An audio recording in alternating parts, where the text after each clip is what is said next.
우리 같이 하나님 말씀을 보겠습니다. 마태복음 27장 1절부터 26절입니다. 좀 길긴 한데 우리 한 절씩 교독하겠습니다. 새벽에 모든 대제사장과 백성의 장로들이 예수를 죽이려고 함께 의논하고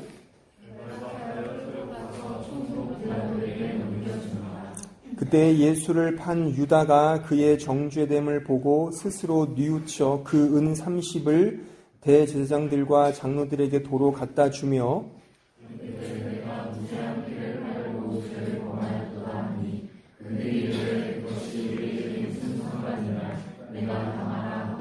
유다가 은을 성소에 던져놓고 물러가서 스스로 목매어 죽은지라.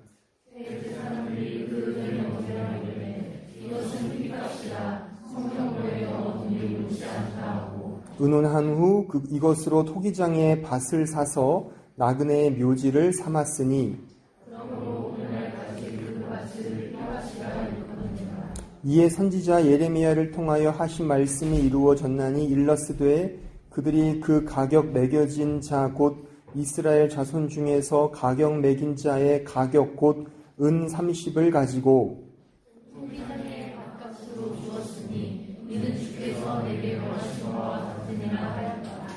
예수께서 총독 앞에 섰음에 총독이 물어 이르되 내가 유대인의 왕이냐? 예수께서 대답하시되 내 말이 옳도다 하시고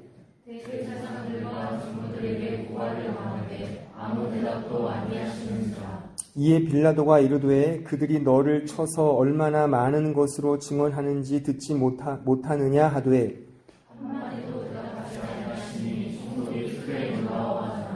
명절이 되면 총독이 무리의 청원대로 죄수 한 사람을 놓아주는 전례가 있더니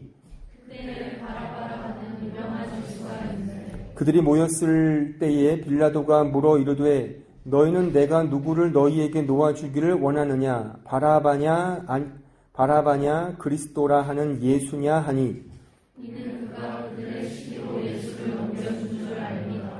총독이 재판석에 앉았을 때에 그 아내가 사람을 보내어 이르되 저 옳은 사람에게 아무 상관도 하지 마옵소서. 오늘 꿈에 내가 그 사람으로 인하여 애를 많이 태웠나이다 하더라.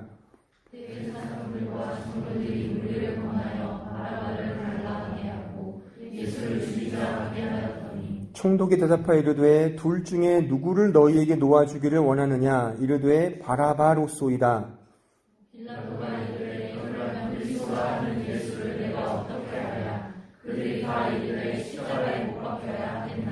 빌라도가 이르되 어쩌미냐 무슨 악한 일을 하였느냐 그들이 더욱 소리질러 이르되 십자가에 못 박혀야 하겠나이다 하는지라.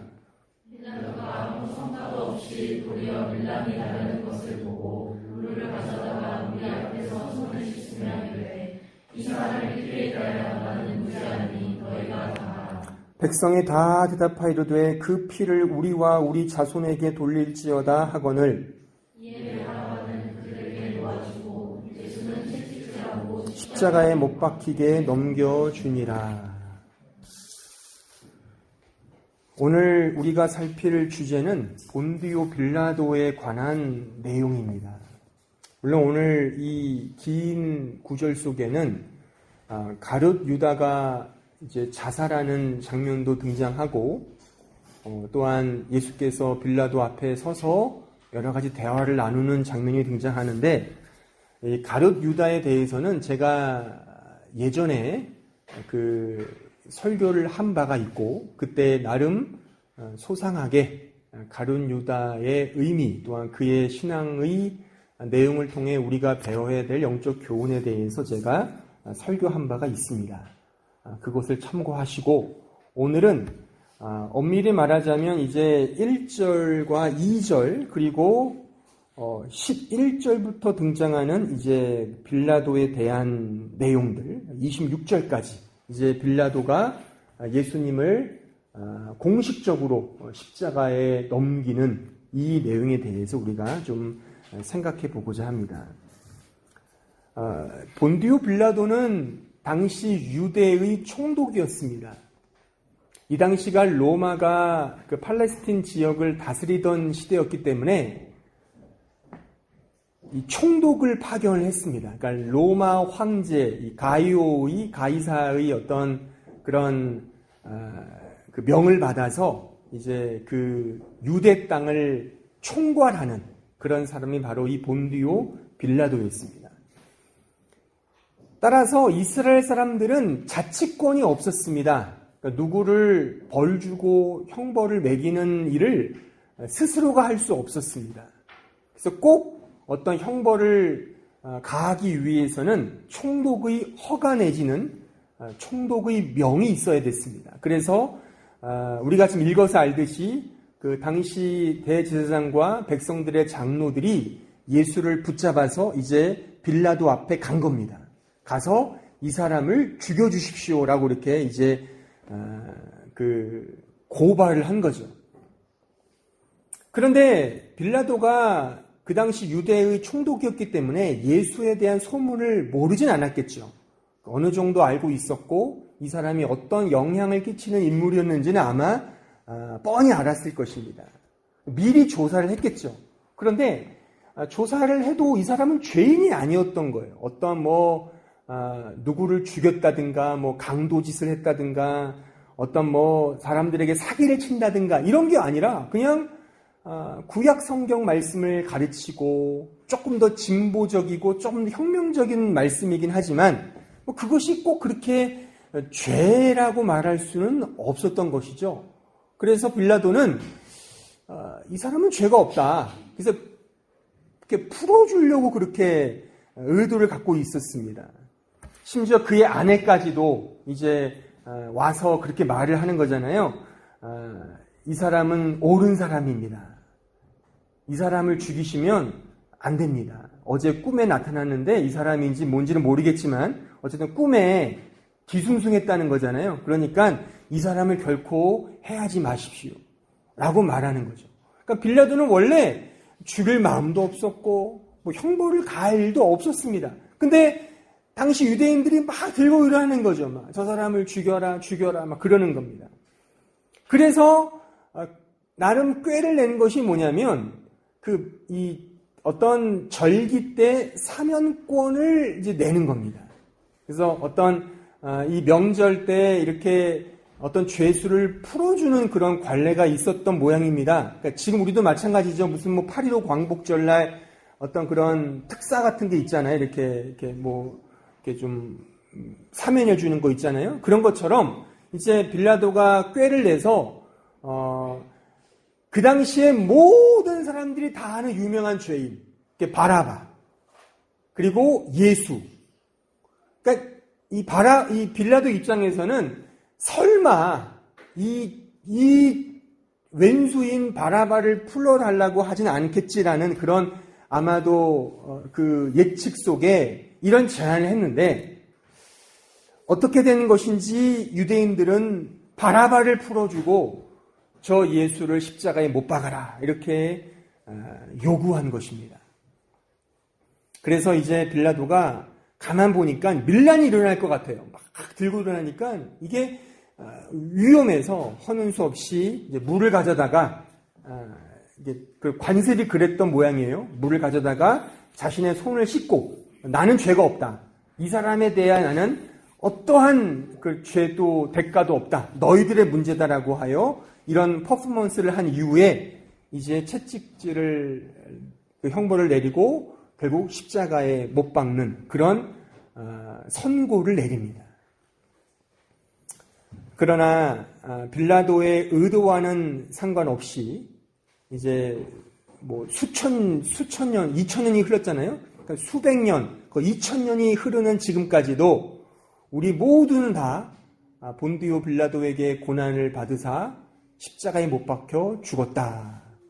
이 신앙 고백을 하고 아마도 빌라도는 지금 이 신앙 고백을 늘 하는 모든 개신교도들, 모든 이 프로테스탄트들의 그런 고백 속에 아마 좀 귀가 근지럽고 마음이 좀 심란하지 않을까 생각을 합니다.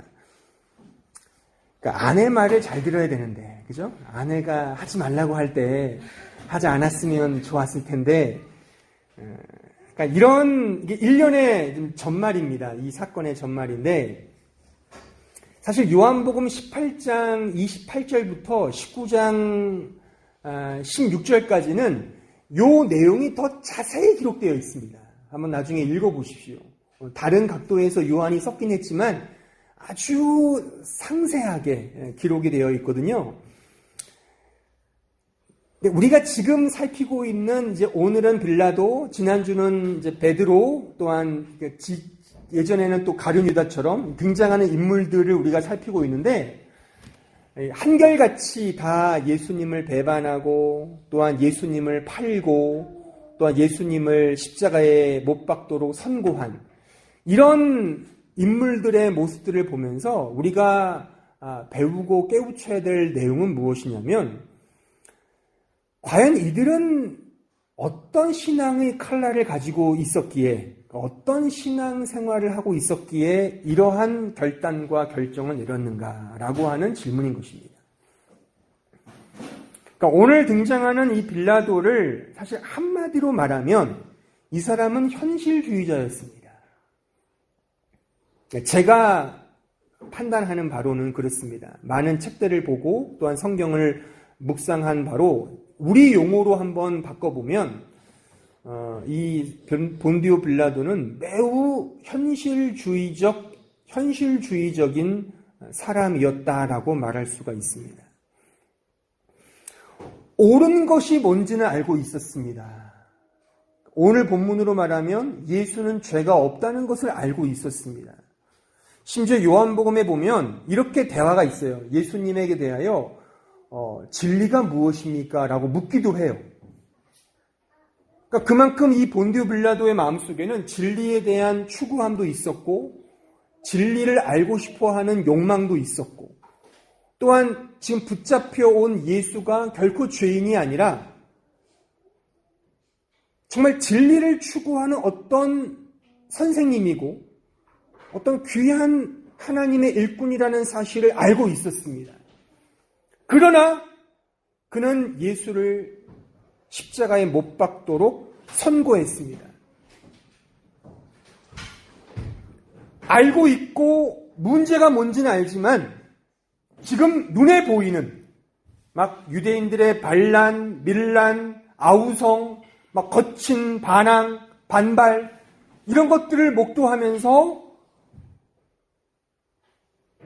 내가 알고 있는 진리, 내가 알고 있는 이상적인 어떤 개념보다 눈에 보이는 현상에 급급하여 내가 알고 있는 진리를 살아낼 만한 그런 용기와 자신감이 없었던 것입니다. 옳은 것보다 현실이라는 문제를 더 크게 보았다는 사실인 것이죠. 마치 이것은 요한계시록 3장에 등장하는 라오디게아 교회를 연상케 합니다. 라오디게아 교회가 어떤 교회였다고 비판을 받죠? 뜨겁지도 않고 차갑지도 않은 미지근한 신앙의 모습 속에 라오디게아 교회가 비판을 받습니다. 책망을 받습니다. 마치 이런 거죠. 아예 믿지 말든가, 아예 모르든가, 아예 알지 못하든가, 그러면 깨끗하지 않습니까? 그런데 알긴 알아요. 또한 나름 추구하긴 추구해요. 그런데 그렇게 살지 못합니다. 왜요? 늘 현실이 자기를 붙잡거든요. 이 라오디게아 교회에 대해 이렇게 평해요. 자기들이 부자랍니다. 우리는 부유하다, 우리는 부자다, 우리는 늘 잘 먹고 잘 산다라는 것을 자랑합니다. 우리로 말하면 이런 것 같아요. 교회도 크고 숫자도 많고 1년 예산도 많고 우리는 부유한 교회야 라고 말은 하지만 주께서 말씀하시는 냉엄한 판단은 너희들은 곤고한 자들이다. 너희들은 미지근한 신앙자들이다 라고 이렇게 책망을 하십니다.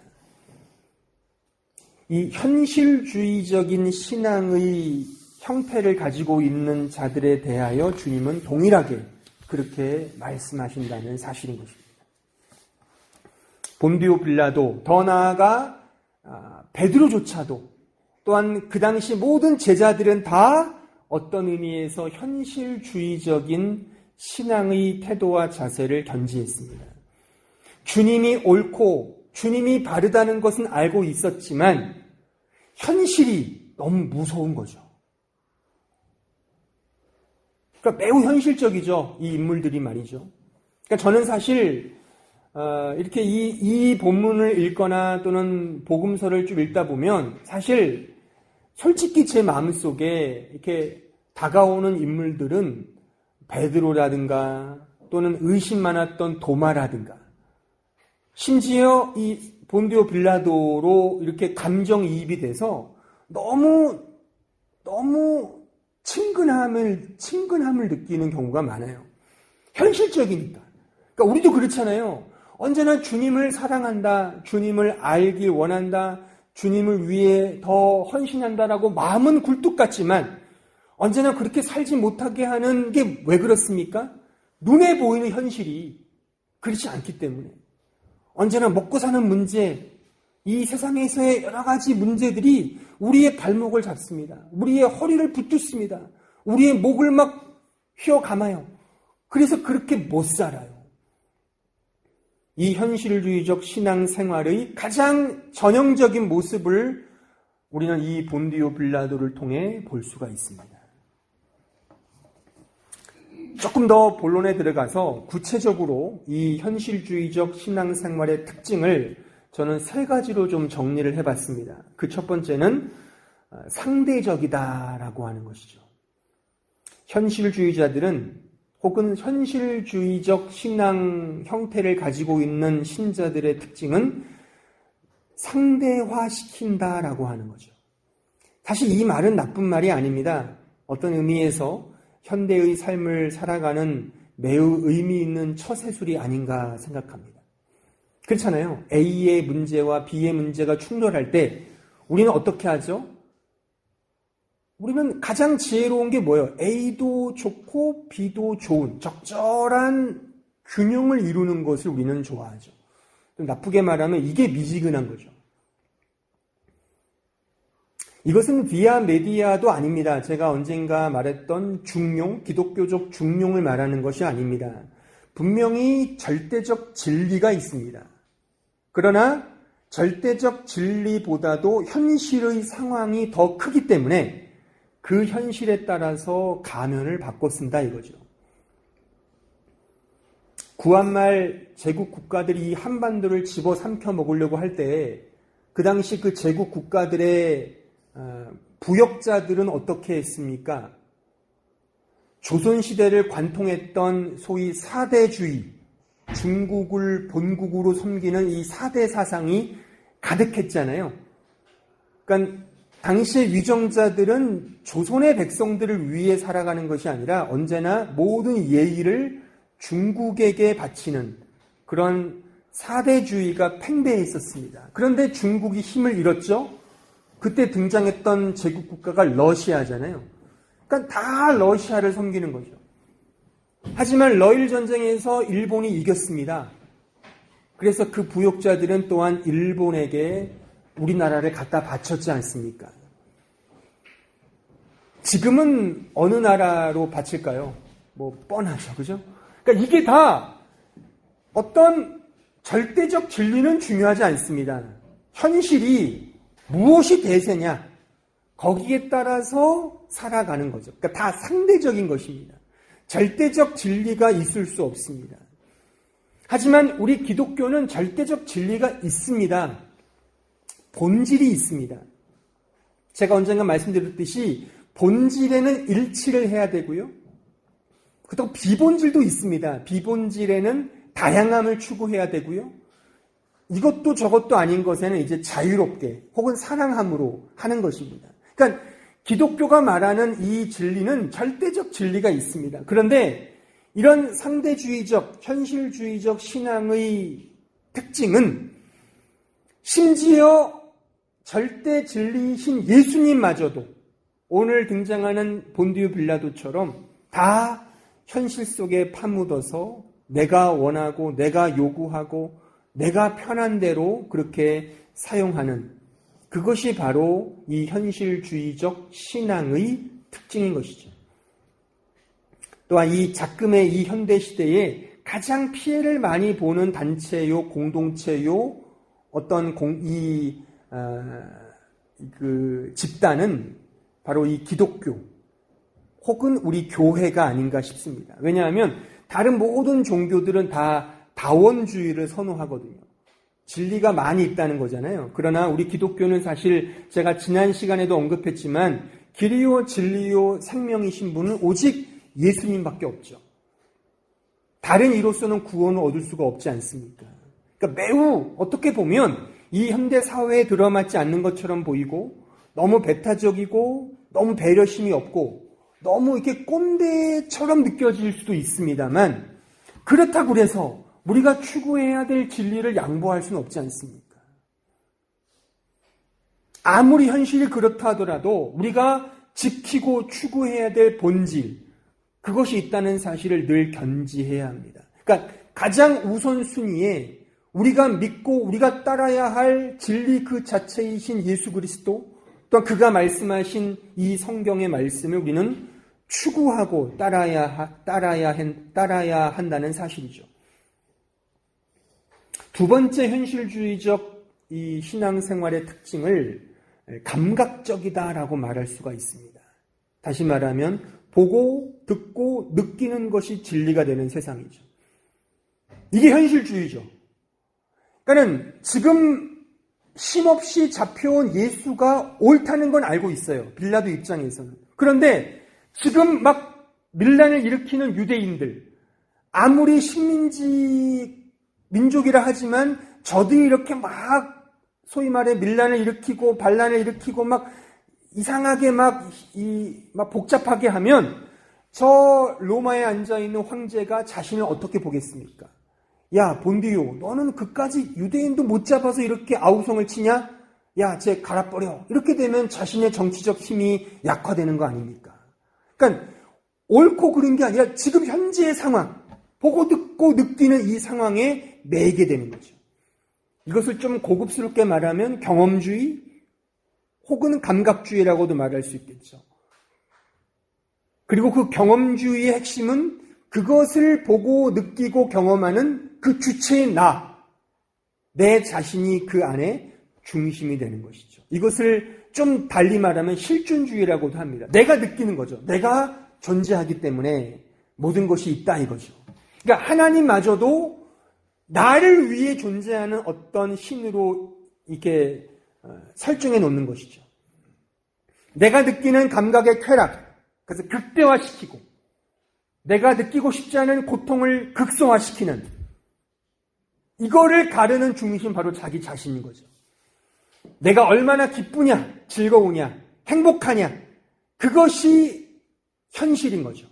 그 현실에 맞춰서 신앙이면 신앙, 하나님이면 하나님, 어떤 예수면 예수, 다 거기에서 이약집산되는 거죠. 필요 없는 것들은 제해버리고 필요한 것만 이렇게 이용하는.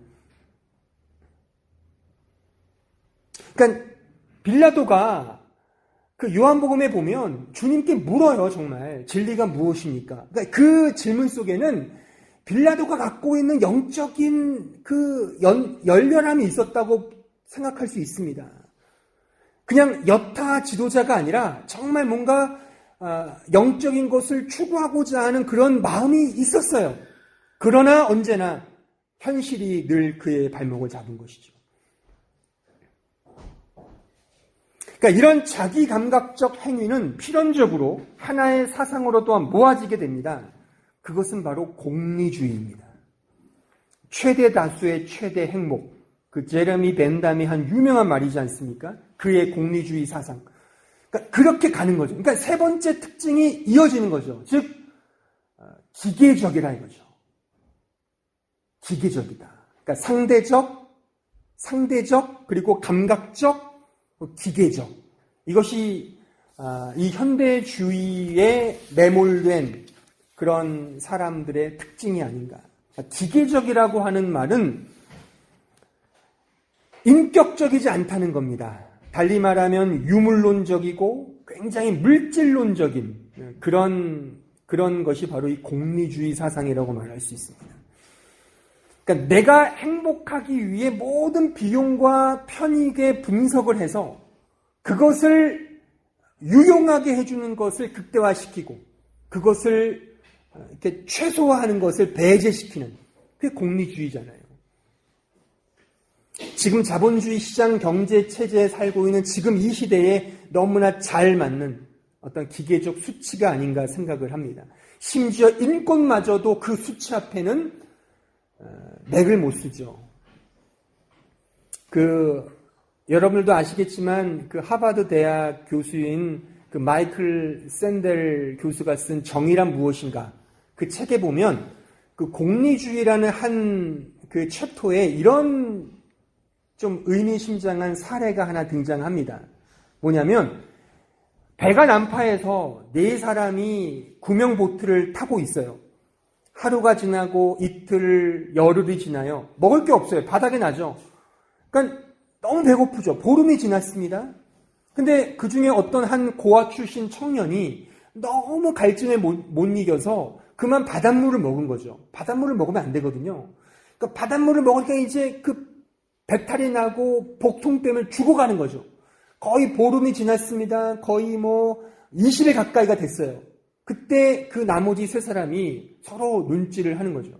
야, 우리 3사람을 다 죽을 수 없지 않냐. 그러니 한 사람을 희생시키자. 그래서 그 사람의 인육이라도 먹고 좀 버텨봐야지 않냐. 그렇게 하자고 막 눈치했는데 거기서 어떤 사람이 안 된다. 반대하는 거죠. 근데 20일이 거의 지나가요. 거의 본능적으로 거기에서 한 선장이었던 리더가 주머니에서 칼을 꺼내서 그 죽어가는, 어차피 죽어가니까, 또한 고하니까 집에 돌아가면 가족이 있는 것도 아니고 그만큼 비용과 편익이 낮아지잖아요. 이 사람의 그 목숨값은 다 나머지 사람들은 다 가족이 있으니까요. 그래서 그 사람의 정맥을 끊어서 죽이고 그 인육으로 버텨서 한 며칠 뒤에 정말 구조를 받았다고 합니다. 근데 물론 나중에 법정에 서서 이제 그런 형벌을 받았긴 했는데 거기서 묻는 게 이런 거죠. 공리주의적 측면에서 본다면 어떻게 할 거냐 이거죠. 물론 그 책에 보면 다양한 반발이 있어요. 다양한 반박도 있고 또한 그 설명에 대한 공리주의자들의 또한 또 다른 이 설전도 있지만 다 떠나서 그런 상황에 우리가 맞닥뜨릴 때 어떻게 할 거냐 이거죠. 근데 실제 이 사례는 아니더라도요. 사실 우리는 현실주의적으로 살기 때문에 언제나 비용과 편익을 따져요. 어떤 게 더 이로우냐 이거죠. 그러니까 의로운 것을 따지는 것이 아니라 이로우냐를 따르는 거죠. 그래서 그것에 따라 우리는 살아가는 것이죠. 신앙도 마찬가지라 이겁니다. 신앙도 마찬가지라 이겁니다. 예전에 제가 본 영화 중에 2012년이라는 영화가 있어요. 지구가 내부에서 폭발을 일으켜서 이제 그러니까 지구가 이렇게 완전히 뒤집어진다는 그 재난 영화인데, 미리 이제 그 사실을 알고서 이 선진 국가들이 이제 아주 거대한 방주를 만들어요. 큰 방주를 만들어서 거기에다가 중요한 것들을 다 실어요. 미리미리 다. 이 지구가 이렇게 막 멸망하기 직전에. 그래서 거기에 태울 사람들을 이제 선발을 해야 되잖아요. 누구를 태우겠습니까? 유명한 사람을 태우겠습니까? 아니면 길거리에서 그냥 있는 거렁뱅이를 태우겠습니까? 여러분들이 아마 지도자라면 어떻게 하시겠습니까? 당연히 머리를 굴리겠죠. 계산이 들어가죠. 비용과 편익을 분석을 해서 정말 베토벤과 같은 탁월한 음악가를 돈을 주고 싫겠죠. 별 볼 일 없는 사람을 싫겠습니까? 그렇잖아요. 아마도 목사를 태운다면 저 같은 사람은 아마도 연락이 안 올 겁니다. 아주 유명한 사람에게 문자 가겠죠. 다시 빨리 탑승하십시오. 그렇지 않겠어요? 이게 다 사실 공리주의 사상인 거죠. 따지고 보면 좀 냉정하게 말하지만, 그래서 이런 좀 웃지 못할 말도 있잖아요. 사랑하는 사람과 연애하고 결혼할 만한 사람과 결혼한다. 그러니까 물론 사랑하는 사람과 결혼하면 최고 좋죠. 그런데 결혼할 만한 사람이 따로 있다는 거죠. 여러분들은 어떠십니까? 예전에 그 이술과 심순애에 보면 이술이 이렇게 말하잖아요. 김중대의 다이아몬드 반지가 그렇게 좋더냐. 이게 다 공리주의죠, 공리주의. 기계적인 거죠. 모든 것들을 다 물질화 시켜보는. 이게 사실 현실주의고, 사실 제가 이거를 비판하려는 의도가 없습니다. 이것이 우리의 사실 현실입니다. 그러니까 제가 사실 성경을 보면서 빌라도에게 큰 매력을 느끼는 것은 사실 저도 그렇기 때문에 그렇습니다. 우리 모두는 다 현실주의자들이고 매우 지나치게 많지 이상적인 하나님을 보기보다, 그러니까 눈에 보이지 않는 하나님을 믿기보다는 눈에 보이는 이 현실에 늘 이렇게 속을 태우는 것이 우리 아닙니까? 진리이신 그리스도를 자기 감각적으로 공리화하여 상대화시키는 것이 바로 현실주의적 신앙 형태라고 결론적으로 정의 내릴 수 있습니다. 진리이신 그리스도를 자기 감각적으로 공리화하여 상대화시키는 거죠. 그러면 어떻게 해야 되느냐? 대안을 제시해야 하지 않겠습니까? 그럼 어떻게 해야 하는가? 그냥 이 현실 속에서 살 수밖에 없는가? 그냥 체념하듯이 살아야 되느냐? 그런데 성경을 보면 그렇지 않다는 겁니다. 분명히 우리에게 답을 제시합니다. 그 답의 구절을 제가 한번 찾아서 읽어보겠습니다. 먼저 로마서 6장 10절로 11절입니다. 우리 같이 읽어보겠습니다. 시작. 그가 죽으심은 죄에 대하여 단번에 죽으심이요 그가 살아계심은 하나님께 대하여 살아계심이니 이와 같이 너희도 너희 자신을 죄에 대하여는 죽은 자요 그리스도 예수 안에서 하나님께 대하여는 살아있는 자로 여길지어다. 감이 잡히십니까? 잘 안 잡히시죠? 다시 로마서 8장 1절로 4절 같이 읽어보겠습니다. 시작. 그러므로 이제 그리스도 예수 안에 있는 자에게는 결코 정죄함이 없나니 이는 그리스도 예수 안에 있는 생명의 성령의 법이 죄와 사망의 법에서 너를 해방하였습니다. 율법이 육신으로 말미암아 연약하여 할 수 없는 그것을 하나님은 하시나니 곧 죄로 말미암아 자기 아들을 죄인 육신의 모양으로 보내어 육신의 죄를 정하사 육신을 따르지 않고 그 영을 따라 행하는 우리에게 율법의 요구가 이루어지게 하려 하심이니라. 대안이 뭐냐? 어떻게 해야 되느냐? 그 구체적으로 이 현실주의적 신앙의 모습을 극복할 수 있는 가장 유일한 성경의 대안은 무엇이냐? 바로 이 문구를 잘 인식하셔야 합니다.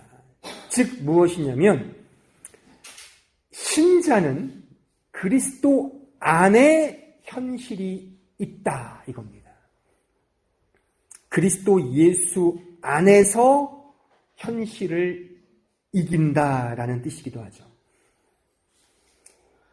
우리의 현실, 예수를 믿는 신자의 리얼리티, 현실은 이 세상이 아닙니다. 예수를 믿는 신자의 리얼리티는 그 포지션은, 그 컨디션은, 그 스테이터스는 바로 예수 그리스도 아니라고 하는 사실입니다. 이것을 성경은 우리에게 가르쳐주고 있습니다. 그러면 이렇게 질문할 수 있죠. 그러면 목사님, 우리 현실은 두 개입니까? 맞습니다. 우리의 리얼리티는 두 개입니다. 지금 내가 발을 딛고 있는 이 세상의 현실도 사실 우리의 현실 맞습니다만, 그러나 예수를 믿고 하나님의 아들을 영접하고 성령의 영이 우리 안에 들어온 이상 우리 신자의 진정한 현실은 바로 예수 그리스도 아니라고 하는 사실을 기억하십시오. 상황이 바뀌었습니다. 이 사실을 일단 아셔야 합니다. 예수를 믿는 신자 나는 나의 지금의 리얼리티는 바뀌었구나. 옛날 예수를 믿기 믿기 전의 상황이 아니라는 것입니다. 여기서부터 출발합니다. 이제 우리는 예수 그리스도 안에서 예전에 나를 지배하고 억누르고 나를 통치하던 죄로부터 벗어나서 예수 그리스도의 은혜와 그 생명의 지배를 받고 있는 지금의 상황임을 우리는 꼭 기억을 해야 합니다. 매우 중요한 거죠. 죄와 사망의 영역에서 하나님의 은혜의 사랑의 영역으로 들어섰습니다. 들어서고 있는 것도 아니고 들어설 것도 아니고 이미 들어섰습니다. 현재 완료형, 과거 완료형입니다. 완료 시제입니다. 우리 현실은 세상이 우리를 지배하지 않습니다. 죄가 우리를 다스리지 않습니다. 우린 이제 예수 안에서 그 은혜와 사랑의 지배를 받는 그 입장에 섰다는 사실을 기억해야 합니다. 따라서 예수를 믿기 전, 여기 모태신앙이 아닌 분들은 아마 이 말을 이해하실 텐데, 예수를 믿기 전에는 나의 모든 자유로운 의지는 사실 그 형태가 어떻든 간에 하나님이 기뻐하지 않는 일만 행하는 시절이었습니다. 왜요? 그때 우리의 자유로운 의지는 다 죄만 지을 뿐이었기 때문입니다. 할 수가 없었어요. 우리 힘으로. 그 어떠한 것도. 아무리 공자왈, 맹자왈을 배워도, 윤리도덕을 읽어도 결국 우리 안에서 행하는 나타나는 모든 현상은 다 공리주의적인 발상 속에 모든 것들을 분석하고 비용과 이윤과 편익을 분석해서 내가 다 나에게 이로운 것들을 선택하는 것이지 결코 의롭거나 진리이거나 거룩이거나 이런 것들을 선택하지는 못합니다. 할 수도 없죠. 왜요? 죄의 지배를 받고 있으니까. 그런데 이제 상황이 바뀌었습니다. 이제 우리를 지배하고 있는 것은 옛날 그 죄와 사망의 지배가 아니라 예수 그리스도 안에 있는 그 생명의 성령의 법이 우리를 지배하고 있다라고 하는 사실이죠. 이제 우리는 거듭난 자유의지를 가지고 선택할 수 있습니다. 그러니까 선택을 해야죠, 이제. 우리의 살아난 의지를 동원하여 하나님이 원하시는, 그러니까 현실에 매이는 삶이 아닌 하나님이 원하시고 하나님이 기뻐하시는 삶이 무엇인지를 행할 수 있는 가능성과 그 상황과 그 환경이 되었다는 것입니다. 이 자체가 성경이 우리에게 말하는 매우 중요한 신자의 사실입니다. 사실입니다. 이것을 우리는 제대로 인식하셔야 돼요. 깨달으셔야 돼요. 그렇게 여기셔야 합니다. 그러면 이제 그 예수 그리스도 안에서 이제 우리의 자유로운 의지를 하나님이 원하시는 방향으로 그렇게 펼칠 수 있는 가능성이 있다는 것을 우리는 아셔야 합니다. 예를 들어 예전에는요, 이 미국 NBA 농구팀과 저 시골 초등학교 팀과 겨루는 싸움이었다고 볼 수 있죠. 그러면 아무리 시골팀이 잘해도 NBA를 이길 수 없어요. 지금은요, 이제 바뀌었어요. 우리는 시골 출신이에요. 농구도 못해요. 공도 잘 못 잡아요. 근데 우리 팀에 마이클 조던이 있어요. 최고의 골캐터가 있습니다. 최고의 감독이 있습니다. 최고의 코치가 있습니다. 직접 뛰는 마이클 조던이 있다니까요. 샤킬 오닌이 있다니까요. 이기는 거죠. 그게 재밌는 건 뭐냐면 그 마이클 조던이 그 샤킬 오닐이 자기가 골을 넣지 않고 자꾸만 잘 골도 못 잡는 우리에게 주는 거예요. 패스를 주는 거예요. 바로 마이클 조던이 골을 넣을 덩크슛을 할 수 있는데, 야 성수야 일로 와. 다 자기가 다 패스해서 다 해주고서 내가 바로 골 앞에 있으니까 나에게 패스를 줘요. 너 못 넣어요. 넣어봐. 또 뺄게요. 그러면 그 마이클 조던이 또 뺏어줘요. 또 우리 패스를 해줘요. 그래서 우리가 넣게끔 해준다는 거죠. 계속 우리를 분발시키고 내가 심지어 못 넣는데 넣게 하시는, 결국에 내 의지로 넣는 거죠.